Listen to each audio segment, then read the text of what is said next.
degeneració macular associada a l'edat.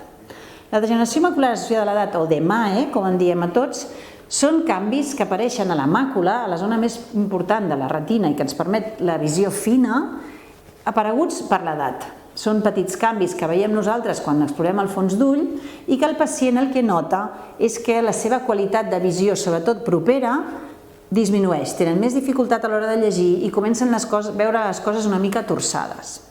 S'ha de tractar o no s'ha de tractar?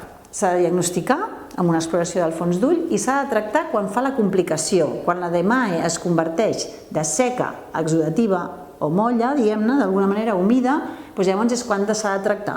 I es tracta amb unes injeccions que es posen a l'ull de manera regular, normalment mensual o bimensual, durant bastant de temps. Per tant, és una malaltia greu que és molt important diagnosticar-la aviat.